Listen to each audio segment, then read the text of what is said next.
start with a 2x12 by 48 inches. Cut, painted around the edges, painted white. It's gonna need some touch up because some other things were put on here before.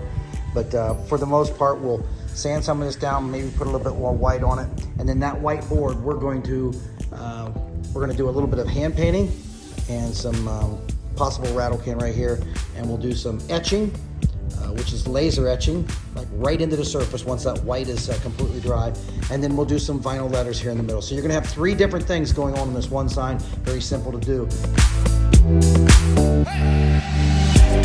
Okay, so I take this, this is 3mm wood, and I cut the image out that I want. This is all laser cut out. And then I use this as a stencil. And this stencil, I will actually lay over top of the wood, tape out the excess around the sides, mask off so nothing gets spilled over.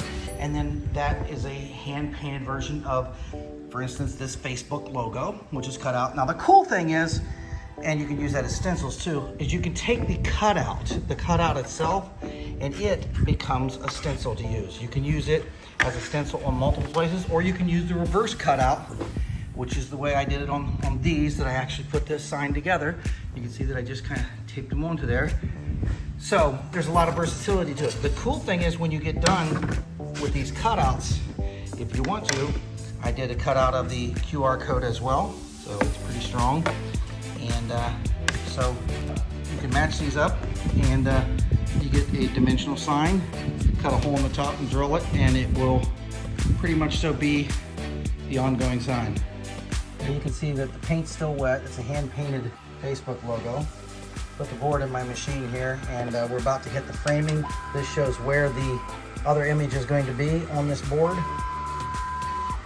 And now that I've got it registered up, I will hit my air assist, which is this little button back here. I'm gonna turn on my regular fan to keep the cool air blowing across this. And then we're actually going to start this thing up. So, it says it's going to take 148 minutes. So, in order to do that, we have to hit our start key on this, and we've got it all set up so that it's going to come on here to be in the right orientation. And well, then we hit start. And there it goes, starting the entire image.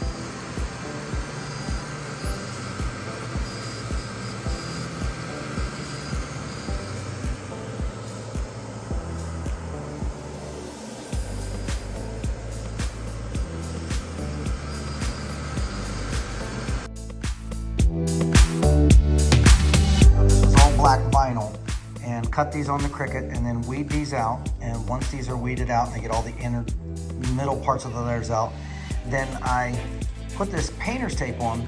Now I'll peel this painter's tape off, and as I peel this off, you'll see that these letters are coming off with it. That's what I'll use as the transceiver, because I just did it on the Cricut. So this will show you how simple it is to do a full-size sign on a 24-inch by 24-inch laser cutter with a small Cricut vinyl cutter.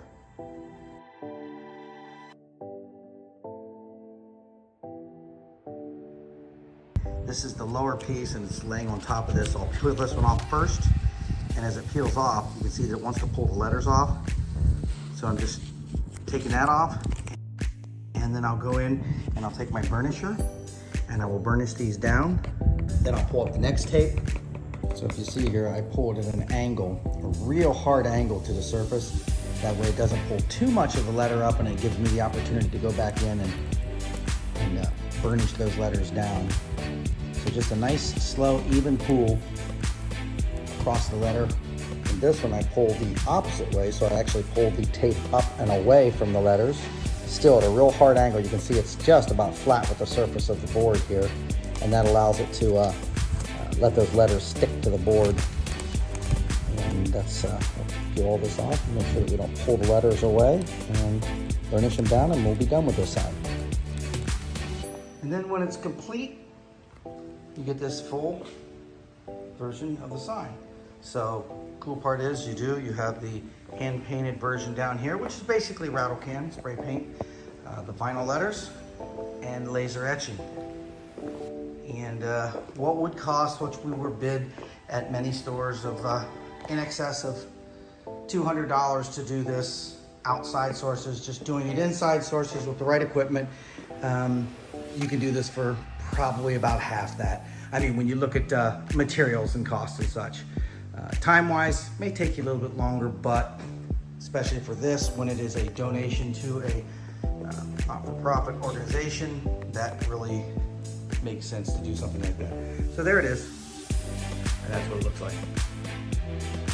All right, so here's the finished product on the sign, mounted, and give you an idea of how we were just putting it on here.